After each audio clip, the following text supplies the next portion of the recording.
Bueno, vamos a empezar a conversar distendidamente, amablemente, sin protocolo, con el admirado profesor Ernesto Laclau, en mi condición de no solamente de militante político, sino de docente universitario. Lo venimos siguiendo desde hace tantos años, y con estas nuevas construcciones, no sé, a mí particularmente la razón populista fue una cosa que me sacó del eje, del eje tradicional, de la mirada tradicional. Y hay muchas cosas que salen de la mirada tradicional en este proceso, no solo de nuestro país, sino de América Latina. Y yo creo que esto va a tomar una dimensión mundial también por la crisis internacional. Ahora, alguno de los rasgos de esta etapa es el entusiasmo, es el sentirse convocados, es el volver a sentir que podemos ser sujetos, que nos estamos incorporando a un proceso, que se nos tiene en cuenta. Yo lo he escuchado más de una vez al profesor Laclau hablar de esto, de que este proceso incorpora sujetos.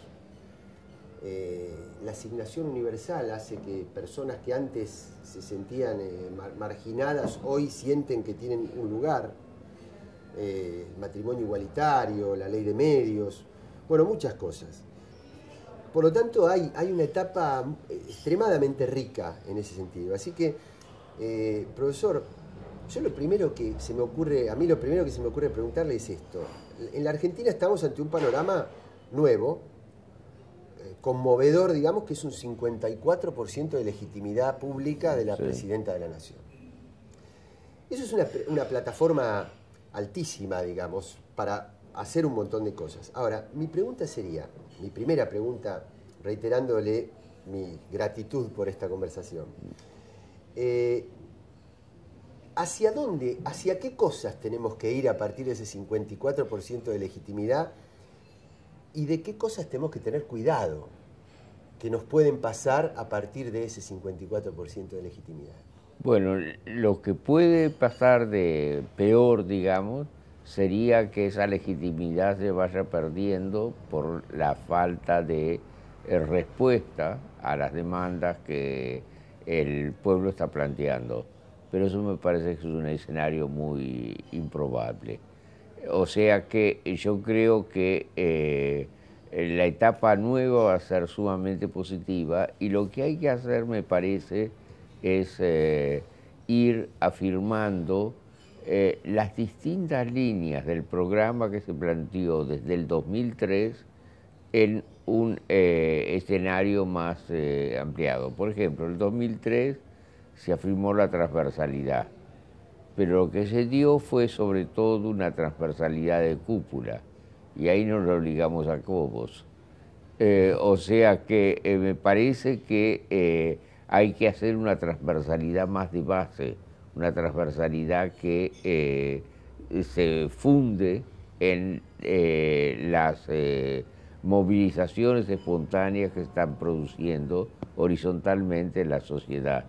Yo creo que el gran logro del kirchnerismo ha sido que hemos ligado esa transversalidad horizontal que se dio a partir de las movilizaciones del 2001, con las fábricas recuperadas, los piqueteros, todo este tipo de movimientos, a una integración vertical en el sistema político. Kirchner de alguna manera tuvo la inteligencia de combinar las dos tendencias, la horizontalidad y la verticalidad, en algo que movió el sistema político mucho más hacia la democracia que lo que existía antes. Eso yo creo que va a ser fundamental en la nueva etapa. Pero además el kirchnerismo ha representado una serie de cortes históricos al nivel de los derechos humanos. Es el país de América Latina que ha avanzado más en la ruptura con el pasado dictatorial, cortes al nivel del modelo económico. Hoy día la presencia de los organismos financieros internacionales es puramente formal. Sí, y finalmente también cortes al nivel de la participación social. Hoy día yo creo que estamos en un país completamente diferente del país que teníamos en el 2001.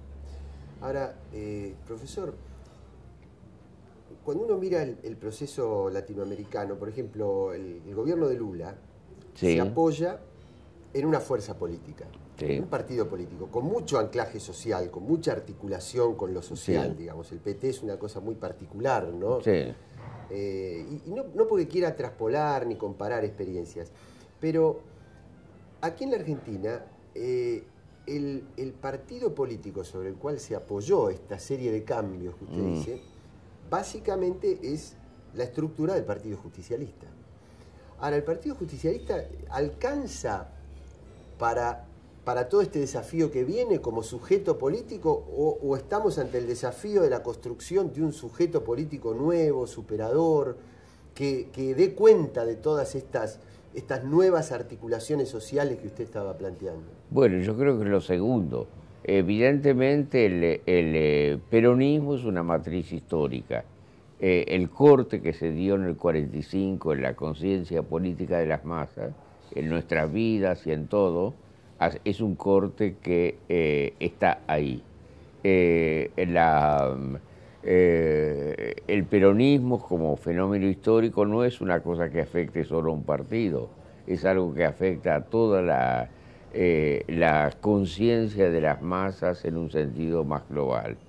De otro lado, evidentemente, estamos en una sociedad completamente distinta de la sociedad del 46. Allí estaba el 46, el sindicalismo representaba el eje de toda una reconstrucción de la conciencia política. Hoy día tenemos un panorama mucho más diversificado. Y el kirchnerismo yo creo que de alguna manera lo está representando. O sea que el momento de la articulación política es mucho más importante hoy que lo que era en el 45, en que las formas básicas de la identidad política y social eran claras. Yo creo que estamos en un buen momento. La heterogeneidad del panorama social está siendo representada y respondida por el gobierno. Ahora, las formas en que eso se va a ir dando es algo que hay que ir viendo. Yo si hay un punto de contacto que podría encontrar con ese otro momento histórico que usted describió, esta es una impresión personal, es que lo que hace irreversible un proceso histórico y lo que configura ese sujeto político que lo sostiene es la incorporación de derechos. Es decir, después del 55 se interviene en sindicatos, se proscribe al partido político, se asesinaron dirigentes, hubo fusilamientos, pero no se pudo quitar el aguinaldo, por ejemplo. ¿No? Digo, hay un antes y un después, digamos, es mucho más inamovible, me da la impresión, lo que se genera en la sociedad que lo que se genera en los formatos políticos o institucionales, digamos. Es verdad. Lo que no se mueve, entonces, me da la impresión de que este proceso superador tiene que ver, y lo van a defender, y van a configurar ese sujeto político, todos aquellos que se van sintiendo cada vez más incorporados en términos de sus propios derechos. No sé, esto es lo que me parece que va a configurar esta etapa que viene. El formato, como usted dice, hay que verlo. Pero me quiero ahora referir al otro polo del sujeto político, que es la conducción, es el liderazgo. En este sentido, yo decía recién en la introducción, cómo me tocó este tema de la razón populista cuando usted lo incorpora hace unos años, diciendo, bueno, hay liderazgos fuertes y no se puede decir que estos liderazgos no implican una nueva institucionalidad. Es decir, me da la impresión de que usted no contrapone populismo con institucionalismo, sino que dice, esto es otro tipo de institucionalismo. Así es. Muy bien. Ahora, mi incógnita es la siguiente. Por un lado, es necesario en procesos tan complejos como los que hemos vivido, centralizar la conducción. Ahora, ¿qué pasa frente a una eventual defección por una enfermedad, por un problema? Digamos, yo creo que Hugo Chávez está saliendo adelante de su problema de salud. Nosotros tuvimos en la Argentina la desgracia de Néstor, Sí. pero estaba Cristina. Ahora, Claro. ¿cómo se construye ¿no? una capa, digamos, que pueda de alguna manera sostener ante un eventual debilitamiento de ese liderazgo tan necesario? Bueno, yo creo que el liderazgo es importante, pero el liderazgo no puede ser exclusivo. Es decir, el liderazgo tiene que basarse siempre en un cierto tipo de movilización. Pongamos el caso de Venezuela que tú mencionabas. Allí, en el 2002, se da el golpe. Bueno, sin la movilización popular, el golpe hubiera triunfado. La movilización popular es lo que lo detuvo. Pero de otro lado, si Chávez no hubiera estado al frente del gobierno, esa movilización de bases Puede servir para un hito. Sí. Pero ¿cómo hace para conducir un proceso? La movilización, no, digamos, sostiene un proceso, pero no lo puede conducir durante un tiempo prolongado. Y eso tiene que ver con algo que me parece que es muy importante en América Latina, y es que las reivindicaciones democráticas siempre se han ligado a la afirmación del Ejecutivo fuerte, porque los sistemas políticos latinoamericanos han estado basados tradicionalmente en la época liberal en un parlamentarismo que era la forma en que las oligarquías regionales construían maquinarias de tipo clientelístico. Entonces, muchas veces el Ejecutivo ha sido la base de un intento de reconfiguración popular. Pensemos incluso en casos muy distantes de los que estamos hoy día pensando. Pensemos en lo que se llamó la revolución constitucionalista en Chile en el momento de Balmaceda. Balmaceda trataba de nacionalizar la minería, la revolución constitucionalista afirmaba el poder del Parlamento y en alianza con las compañías mineras extranjeras para tratar de frenar ese proceso. Ese momento fue un momento en Chile de un populismo sin pueblo, porque no había bases sociales. Pero después las bases sociales en América Latina fueron creadas y yo creo que ese momento, si vamos a tener una democracia real en América Latina, va a ser sobre la base de ejecutivos fuertes. Ahora, profesor,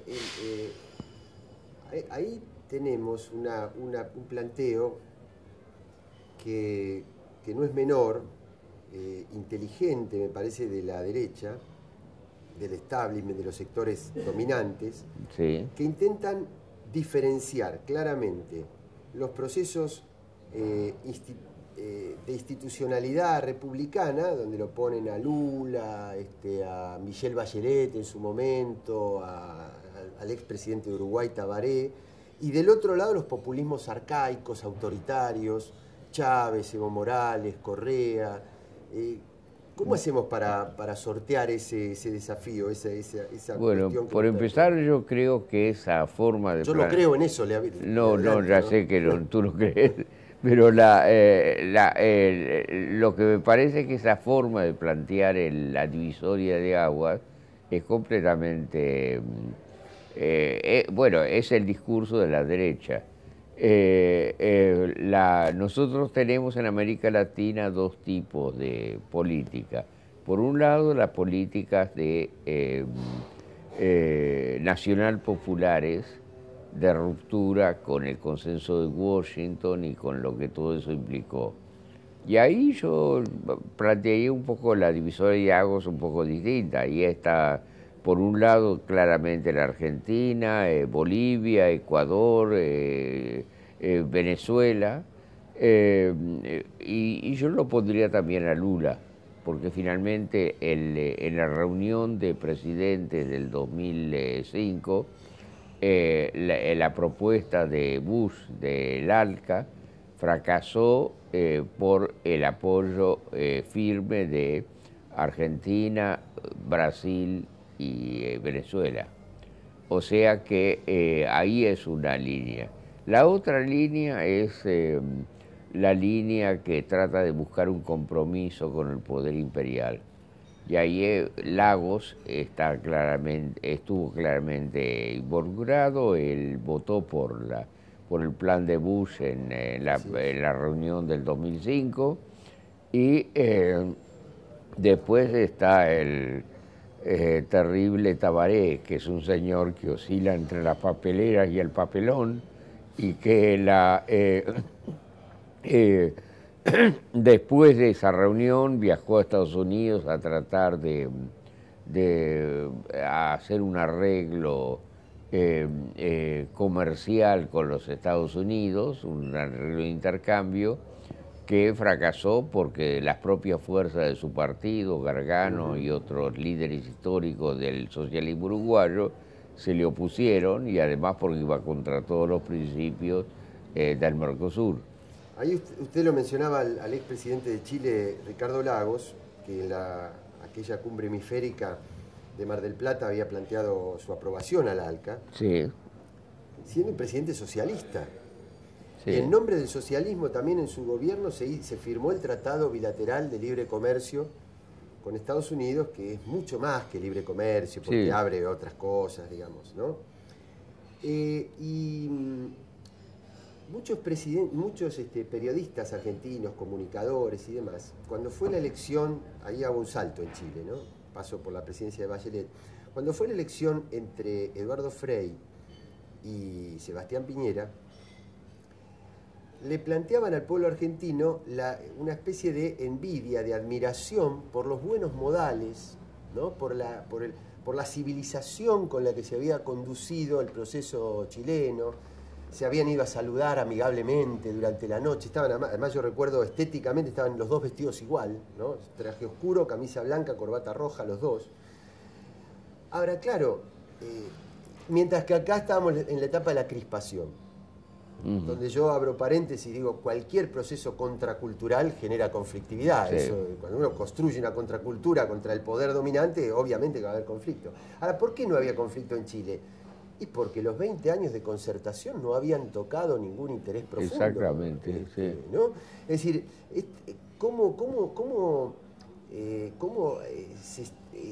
digamos, este proceso de colonización cultural donde nos hacen creer que lo civilizado es el statu quo, ¿no? ¿Qué le sugiere esto que le digo? ¿Qué me puede decir Me sugiere decir viva la barbarie, pero aparte de esto, hablemos seriamente, yo creo que la lógica del corte con el pasado, ha sido en la Argentina más fuerte que en cualquier otro país latinoamericano. Es decir, aquí hemos tenido un corte en términos de los derechos humanos que no se ha dado en ningún otro país latinoamericano. Es decir, el pasado dictatorial lo hemos dejado atrás está toda la gente presa ahora. Segundo lugar, hemos tenido un corte en términos de modelos económicos también más fuerte que el que se haya dado en ningún otro país del hemisferio. Hemos tenido un corte en términos de la incorporación de sectores sociales también mucho más radical. O sea que lo que hemos vivido en Argentina es realmente un cambio fundamental de modelo. Ahora, si vamos al caso de Chile, el corte fue mucho menor. En primer lugar, ahí se hablaba no del corte con el pasado dictatorial, sino de ¿cuál era la palabra que empleaban ellos? la transición. La reconciliación nacional. Y la reconciliación nacional significaba una especie de acuerdo con los sectores del viejo régimen. O sea que la transición fue mucho más moderada, limitada y demás, Y solo ahora, con el movimiento estudiantil que está rompiendo los esquemas del pasado, estamos viviendo en Chile un proceso de corte que puede tener consecuencias más amplias. Ahora estamos lanzando una revista acá en Argentina, Debates y Combates, que va a ser lanzada mañana en la Biblioteca Nacional, y tratamos de hacer, de representar en esa revista una serie de perspectivas, no solo argentinas, sino también latinoamericanas. Y allí va a haber una entrevista a la dirigente estudiantil Carmela Vallejo y a otras figuras. Vamos a tratar de ir reflejando una coyuntura latinoamericana del corte. Ahí usted mencionaba este proceso de movilización social en Chile. Ahí da la impresión de que la oposición la está encarnando la sociedad civil, no Exactamente. No una fuerza política. Ahí la concertación ha dejado un vacío extraordinario. La concertación no ha hecho nada por dividir el espectro político. Como tú dices, la sociedad civil es la que se ha radicalizado. El movimiento estudiantil está en el centro de la lucha hoy día, pero el movimiento estudiantil no es solo el movimiento estudiantil, sí, claro, porque inmediatamente una cantidad de otros sectores que no habían sido representados en este proceso de cambio se están expresando. A mí me entusiasma muchísimo ese proceso de movilización. El interrogante es cómo se puede eso después plasmar en política, porque después hay que digo para que no se disperse, porque nosotros acá en la Argentina también tuvimos la etapa de las de las asambleas barriales, por ejemplo, sí, que se fueron como desvaneciendo por falta de una conducción política, ¿no? Entonces, este es el interrogante que me genera este proceso de movilización, sí, en Chile. Ahora, profesor, frente a este panorama latinoamericano, a veces hemos escuchado como que le hace falta un marco teórico al proceso latinoamericano. Dos preguntas le hago. Primero, ¿se puede hablar de la existencia de un pensamiento latinoamericano, de una historia así unificada, uniforme, homogénea, más que uniforme, homogénea del pensamiento latinoamericano? Y segundo, ¿se puede construir en esta etapa y cómo eventualmente un marco teórico a todo este proceso tan dinámico, tan político, tan efervescente que hemos tenido en América Latina? Bueno, la respuesta a las dos preguntas es sí. Yo creo que en América Latina, en primer lugar, tenemos las bases para la creación de un pensamiento nacional. En Argentina especialmente esas bases están dadas. Estuvieron dadas en el forjismo con Jauretche, estuvieron dadas por Calabrini y Ortiz, estuvieron dadas por todo un pensamiento de izquierda. Por ejemplo, yo creo que Jorge Abelardo Ramos fue la figura política, el pensador político más importante que la Argentina produjo en la segunda mitad del siglo XX. Sus ideas a veces lo llevaron a algunos dislates al final de su vida, especialmente cuando empezó a medrar con el menemismo, medrar en sentido ideológico. Él fue un hombre de una honestidad personal, sí, absoluta, pero evidentemente revolución y contrarrevolución en la Argentina, la historia de la nación latinoamericana son obras que las nuevas generaciones tienen que leer con profundidad y yo lo conocí a él muy bien, como sabes, milité en el mismo partido político que él. Yo era el director de Lucha Obrera, que era el semanario de la izquierda nacional en los años 60. Después disentimos políticamente, pero de todos modos fue una figura brillante. Y hay otras figuras también. Usted no se va a nombrar a usted mismo. ¿Cómo? Digo, en ese aporte al pensamiento nacional de nuestros días, sí, yo lo nombro a usted, digamos, para que bueno, usted no se va a nombrar a usted mismo. No, bueno, Ramos me hubiera nombrado a mí, pero es otra historia. No, yo creo que existen las bases teóricas. Lo que pasa es que hay que ir reconstruyendo toda una historia, que a veces está media subterránea y que, sin embargo, en este momento está revergiendo. Es el nuevo topo de Emir Sader. Exactamente, sí. Ahora, profesor, ahí usted nombró la izquierda nacional. Digo, ¿cómo hacemos? ¿Por qué hay una izquierda nacional que ahora se encarna en el kirchnerismo? Que yo creo, por decirlo brutalmente, digamos, que conecta, que cumple aquel viejo sueño de John William Cook, ¿no? Que es conectar el sujeto de cambio con las ideas de cambio. Sí. Ahora, queda una parte de la izquierda afuera. ¿Y por qué queda afuera? ¿Por qué decide quedarse afuera? Bueno, hay toda una historia de la izquierda argentina, que es... hay que pensar cómo se constituyó el sistema político argentino. Yo creo, por ejemplo, me acuerdo, Macpherson decía que al principio del siglo XIX en Europa se dio la dicotomía entre liberalismo y democracia. El liberalismo era una ideología perfectamente respetable. La democracia era un término peyorativo, como hoy es populismo. Era el gobierno de la turba y todo este tipo de cosas. Entonces, cuando ese hiato entre liberalismo y democracia en Europa se fue solucionando a través de todo el largo proceso de las revoluciones y reacciones del siglo XIX. Pero yo creo que en América Latina ese hiato nunca se surcó. Es decir, que por un lado tuvimos un liberalismo, que eran las oligarquías locales que organizaban los sistemas políticos. Por el otro lado tuvimos una democracia que no se podía expresar a través de las formas tradicionales del liberalismo. Entonces, muchas veces se expresaron a través de formas heterodoxas, la más famosa, en muchos casos a través de dictaduras militares nacionalistas.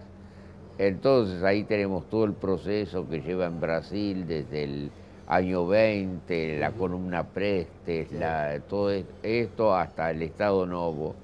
Tenemos el peronismo en Argentina, tenemos el MNR en Bolivia, tenemos el primer ibañismo en Chile, y entonces fue configurando una visión nacional popular que estaba fuera de la democracia liberal en el sentido clásico. Y de otro lado, hay una izquierda que siguió los moldes del liberalismo. Ahora, yo creo que hoy día, después de la crisis que han representado primero las dictaduras militares, después el neoliberalismo rampante de los años 90, estamos llegando a una situación en que las dos tradiciones, la democrático-liberal y la tradición nacional popular, pueden convergir. Y entonces estamos teniendo regímenes políticos en América Latina que afirman los valores nacional populares, pero que al mismo tiempo no rompen con las formas de la democracia liberal. En Argentina, yo creo que hoy tenemos la ideología del setentismo sin el militarismo. O sea que estamos en condiciones de hacer una síntesis histórica más amplia. Y eso es lo que yo creo que el domingo pasado el pueblo argentino ha masivamente votado. Ahí, en este panorama latinoamericano, en el marco de una crisis que para mí es mucho más profunda que una crisis financiera, digamos, Sí. me parece que es una crisis del paradigma de acumulación del capitalismo de las últimas décadas. ¿Qué papel, qué posibilidades tiene América Latina? Muchas. Yo estaba hablando en esa serie de diálogos para el canal Encuentro que estamos presentando estos días. Estuve conversando con Stuart Hall en Inglaterra, que es un uno de los grandes teóricos de la teoría cultural y política europea, y él me decía que la mejor esperanza de Europa hoy día es que Europa se latinoamericanice. Es decir, que de alguna manera los modelos políticos y económicos que estamos desarrollando en América Latina empiezan a ser reconocidos como una fórmula mucho más general.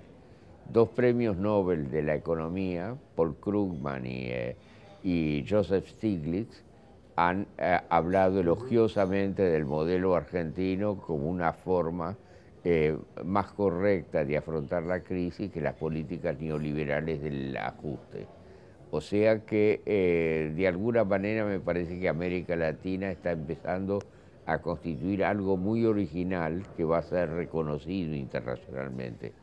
Bueno, en este marco de situación que usted describe, profesor, hay un actor muy contundente en la actualidad que es China. Así es. China aparece, digamos, de alguna manera, así dicho muy sintéticamente, como un actor que nos saca del esquema unipolar, ¿no?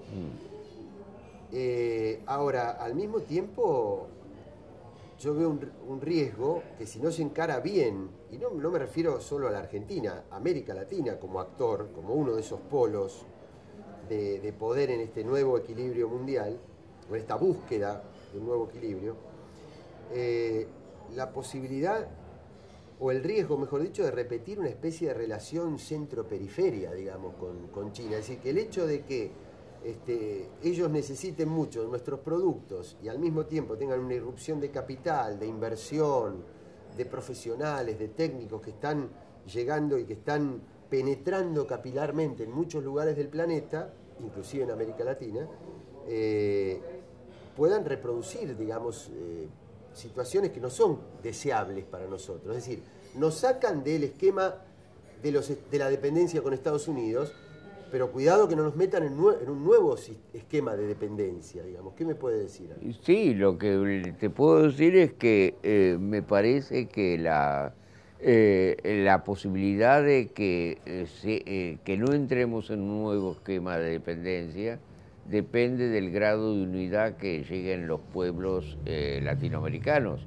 Es decir, instituciones como el Mercosur, como la UNASUR, como el Banco del Sur, tienen que irse afirmando. En 1949, Abelardo Ramos había escrito un libro que se llamaba Latinoamérica, un país, que en ese momento parecía una utopía absurda. En este momento es la realidad, es decir, América Latina se está afirmando como un bloque continental. Brasil es uno de los grandes poderes económicos mundiales, y en torno a Brasil y en torno a una serie de otras economías que se están desarrollando, podemos configurar un bloque que esté en condiciones de negociar en términos más igualitarios con cualquier poder emergente, ya sea China, ya sea otros. Pero no vamos a estar en el mismo tipo de dependencia que tuvimos antes. ¿Tú te acuerdas de lo que era la doctrina Calvo? Claro. Bueno, allí ellos, los Estados Unidos querían crear una... Porque en realidad la gente habla mucho de la doctrina Monroe, y en realidad la doctrina Monroe era una cosa muy anodina. Solamente empezó a ser negativa cuando la cláusula de Teodoro Roosevelt fue añadida, que implicaba que los Estados Unidos tenían el derecho de intervenir en todos. Frente a las deudas. Sí. Bueno, eso evidentemente se ha acabado en América Latina. El problema es que para negociar en términos de igualdad con otros poderes emergentes, es necesario afirmar los mecanismos inclusivos del continente. Por ejemplo, Stiglitz ha dicho con muy buena razón que aunque él aprueba completamente el modelo económico argentino, tal como se está desarrollando por este gobierno, lo que es necesario urgentemente es ampliar el mercado interno y diversificar la producción. Ahora, eso toma tiempo. Evidentemente no se hace en 24 horas, pero esa es la línea en la cual hay que moverse, me parece. Ahora ahí yo lo escuchaba y, ¿A y quién? encontré, a usted, Sí, y encontré una nueva razón para realzar alguna de las actitudes del expresidente Kirchner, sí, que fue su intervención para encontrar una salida pacífica y un acercamiento al conflicto entre Venezuela y Colombia cuando se viola, las fuerzas colombianas violan el espacio aéreo de Ecuador sí. para matar al dirigente de la FARC, a Reyes, y ahí estuvimos al borde, pues yo me acuerdo que Chávez en aquel momento tenía un discurso bélico, acercar las tropas a la frontera. ¿Por qué digo esto? Porque me parece que la salida de la paz no es solamente por la muerte de los soldados, por todo lo que implica una guerra, sino porque la no existencia de conflictos extremos en la región nuestra es lo que le da un diferencial con relación a otras regiones del mundo. Por ejemplo, Medio Oriente tiene petróleo, pero no tiene paz. África tiene biodiversidad, tiene agua potable, tiene recursos, pero no tiene estatalidad, y no tiene gobiernos tribales o tiene gobiernos de empresas que extraen diamantes y se lo llevan. Bueno, América Latina tiene eso, tiene estatalidad, tiene recursos, tiene liderazgo. Por eso el haber preservado el valor de la paz me parece que tiene un sentido estratégico que va mucho más allá de evitar una guerra, sino que tiene un sentido prospectivo en cuanto al rol de América Latina. Yo estoy completamente de acuerdo contigo, no añadiría ni una palabra a lo que acabas de decir. Volvemos al tema de esto. Cuando nombró el setentismo, yo no puedo, a mí lo asocio inmediatamente con la juventud. Sí. Con los jóvenes, con la incorporación de un sujeto joven a la política. Ahora, ¿cómo es esta incorporación de jóvenes a la política de hoy? ¿Es todo, digamos, no hay riesgos?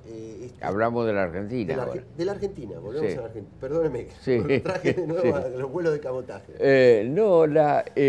Mira, yo creo que en primer lugar tenemos que volver a la idea de la transversalidad.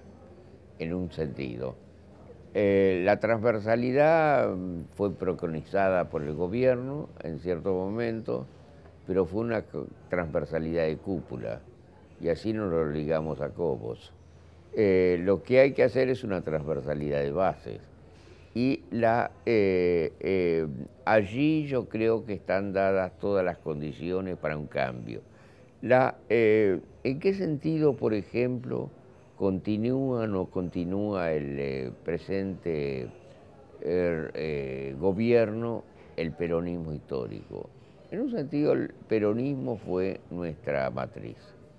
De otro lado, el peronismo fue también, tuvo sus límites históricos, que estaban dados porque la sociedad del 1945 es muy distinta de la sociedad que hoy estamos encarando.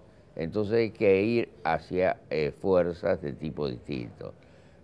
Algunas veces me decían hace 4 o 5 años, bueno, el kirchnerismo representa una fuerza totalmente nueva. Yo les decía, bueno, sí, pero hay que tener un poco de cautela allí. Es decir, Kirchner es un político lo suficientemente maduro como para no lanzarse a la idea de un partido exclusivamente ideológico. Porque el peronismo es la síntesis de muchas cosas, de una tradición histórica y todo esto. Ahora, hoy día yo creo que durante el último año, especialmente durante la última gestión de Cristina, lo que se está afirmando es el desarrollo de fuerzas nuevas, juveniles, que pueden llevar adelante el proyecto en formas que el peronismo histórico no hubiera podido hacer. Entonces hay que lograr una especie de equilibrio allí entre lo que son las fuerzas del peronismo histórico y lo que son las fuerzas juveniles nuevas que se están desarrollando. Grupos como la Cámpora, como la agrupación Evita, como todo este... bueno, ahí es donde va a estar un poco la vanguardia del futuro, pero eso no puede ser el único componente de la política que viene. Profesor, yo me siento parte de ese proceso que usted dice, porque yo no vengo de una matriz del peronismo. ¿Vos de dónde venís? Mire. No sé, por ahí no es una pregunta. No, está bien, sí. En la dictadura, cuando se reabrió el Centro de Estudiantes de Derecho, que era donde yo hacía militancia universitaria, tuve que optar por una de las dos juventudes mayoritarias, o la JP o la Juventud Radical. Y sin haber sido radical de entraña, ni mucho menos, convocaba en ese momento más al futuro Alfonsín que Luder, digamos. Oh, sí, absolutamente. Yo lo hubiera votado Alfonsín. Entonces, transitoriamente estuve ahí. Después, cuando se agota ese proceso, que se agotó por muchas cosas, yo fui diputado hasta el año 93, coincidiendo con el Grupo de los Ocho, con Germán Abdala, con Chacho Álvarez. Entonces, yo desde el bloque radical tenía muchos más proyectos en común con ellos que con los radicales que habían avalado todo el menemismo, aunque se lavaban la conciencia diciendo que votaban en contra en el Parlamento, pero de verdad acordaban. Entonces yo me fui de ahí, me fui al Frepaso. Y de ahí iniciamos una construcción, ¿no? de una fuerza política progresista, de centroizquierda, no sé, todos esos nombres que a veces con la Adriana Puigros estaba en contacto. Claro, con Adriana, yo fui diputado con Nilda Garré, después con el Frepaso. Bueno, se frustró eso. Pero lo que quiero decir es que sí, en ese proceso, yo he hecho una resignificación del peronismo y me doy cuenta que sin el peronismo no se podían haber dado las batallas que se dieron en este último tramo. Desde luego con estas nuevas incorporaciones que usted dice. Ahora, a los movimientos que no pertenecemos, yo ahora soy diputado por Nuevo Encuentro. No estamos es decir, queremos formar parte de esto, pero no estamos en el dispositivo central. Está con Sabatella. Sí, claro, juntos, sí, por supuesto. Con Heller. Ahora, ¿tenemos margen para la crítica? ¿Tenemos margen para señalar cosas, para decir, miren, esto nos parece que en lugar de por acá tendría que ir por este otro lado? ¿Qué le parece? Me parece que no solo tienen margen, sino que tienen la obligación moral de hacerlo. Yo también. Digo, del otro lado aceptarán eso. Sí, por supuesto que lo van a aceptar. Estamos en un momento muy inclusivo de la política argentina. Yo creo que Sabatella ha representado, yo lo apoyé a Sabatella como candidato a gobernador de la provincia de Buenos Aires, y yo creo que existe todo el margen para un diálogo, ¿no? Incluso con gente de la oposición. Yo creo que la oposición que va a surgir en la Argentina probablemente, que yo no la voy a apoyar, pero de todos modos gente con la que se puede dialogar, va a ser a través de Wiener. Y Wiener es una persona distinta de Elisa Carrió, ¿no? O sea que no vamos a tener una oposición que esté dada en términos de perros rabiosos, sino que vamos a tener una oposición con la cual el diálogo va a ser posible. Sí, además uno ya con ellos no discute el regreso al neoliberalismo, discute otros temas en la agenda, además del estilo de ellos que es más abierto. Y yo en ese sentido también tengo esperanzas en que la presidenta ha tomado esta gran legitimidad desde una posición de serenidad y de humildad y no de soberbia, ¿no? No, yo creo que ella es Sí, muy capaz del diálogo y además ha tomado un estilo dialoguista desde sí, que he sí. estado en funciones. Y que me consta que además le da un predicamento grande entre los demás líderes latinoamericanos. Yo creo que ella está tomando una dimensión latinoamericana también, Sí, ¿no? Este, absolutamente y bueno, ella ha mostrado una capacidad de liderazgo que la gente al principio dudaba. sí, claro. Sí, Ahora, profesor, una última cosa que no quiero sí, dejar de tocar. Ahí nosotros tuvimos algunos hitos, lo que desató, desgraciadamente, digamos, pero objetivamente también, el funeral de Néstor Kirchner, sí, que fue mucha congoja, mucha tristeza, pero al mismo tiempo mucha necesidad de salir adelante. sí. Y la alegría del domingo 23 de octubre, Este, del, justo. del triunfo de Cristina, tan Sí, aplastante, tan grande, ¿por qué tomo estas dos cosas? Lo tomo desde la dimensión afectiva, sí, es decir, mucha tristeza, mucha alegría. Digo, la cuestión afectiva sí. juega un papel en la política y en los procesos de cambio que tienen las sociedades. Por supuesto. Eh, la dimensión afectiva, bueno, ahí te hablo ya de un nivel más teórico, significa que hay un investimiento en un objeto. Eso es como los psicoanalistas lo describirían. Sin investimiento en un objeto no hay posibilidad de identificación. Y yo creo que lo que se ha dado en la política argentina es un proceso de investimiento alrededor de una serie de símbolos que han cristalizado en el proceso electoral de hace unos días y que ese investimiento es algo perdurable. Es decir, yo me acuerdo que Gramsci decía que una vez que la hegemonía se ha logrado, que implica investimiento emotivo, se ha logrado por todo un periodo histórico. O sea que tenemos todo un periodo histórico para tratar de cambiar el mundo. Bueno, profesor, yo por mi parte agradecido una vez más que antes, porque antes, al principio le agradecí, pero todavía no habíamos hablado, así que le Sí. agradezco además por todo lo que hemos conversado y todo lo que nos está enseñando y todo lo que usted está aportando a este proceso no solamente político, sino cultural que estamos viviendo en Argentina y en América Latina.